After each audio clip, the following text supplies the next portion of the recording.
नमस्कार दोस्तों, मैं सौरभ। आज मैं आप सभी को बताने वाला हूं एलआईसी के जीवन लक्ष्य प्लान के बारे में, जिसका टेबल नंबर 933 है। दोस्तों, आज हम जानेंगे इसे कन्यादान पॉलिसी क्यों कहा जाता है। आगे बढ़ने से पहले आप सभी से एक छोटा सा रिक्वेस्ट है, अगर आप हमारे चैनल पे नए आए हैं तो प्लीज़ चैनल को सब्सक्राइब कर दीजिए और बेल आइकन भी प्रेस कर दीजिएगा, जिससे कि आगे आने वाले वीडियो के अपडेट्स आप सभी को मिलती रहे। दोस्तों, एलआईसी जीवन लक्ष्य प्लान एलआईसी के सबसे पॉपुलर प्लान में से एक है। जैसा इसके नाम से ही पता चलता है कि यह प्लान फैमिली के द्वारा तय किए गए लक्ष्यों को प्राप्त करने के लिए बनाया गया है।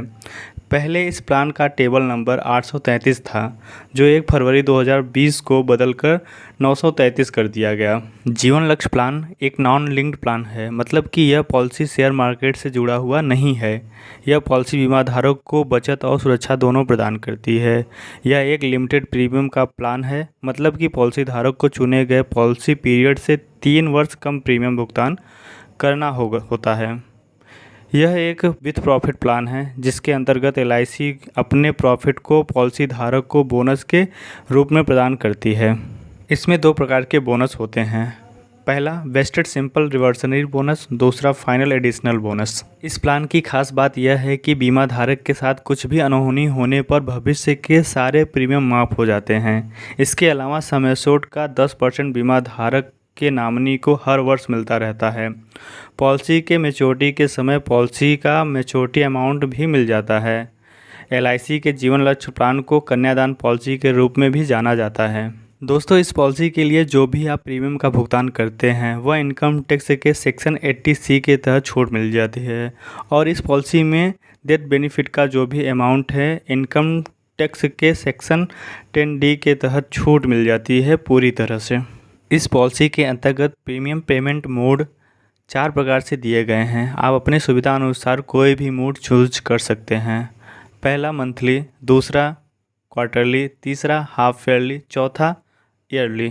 दोस्तों, इस प्लान को सरेंडर करने की भी सुविधा है। जीवन लक्ष्य प्लान के अंतर्गत पॉलिसी को 2 साल का प्रीमियम भुगतान करने के बाद आप सरेंडर करवा सकते हैं, लेकिन याद रहे पॉलिसी को सरेंडर करने पर नुकसान लग सकता है, इसलिए सोच समझकर यह निर्णय लें।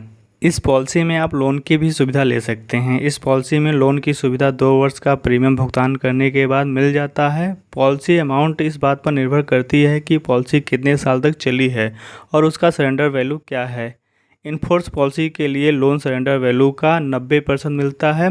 पेड अप पॉलिसी के लिए लोन सरेंडर वैल्यू का 80% मिलता है। दोस्तों, आइए जानते हैं इस प्लान को लेने के लिए पॉलिसी धारक की उम्र कितनी होनी चाहिए।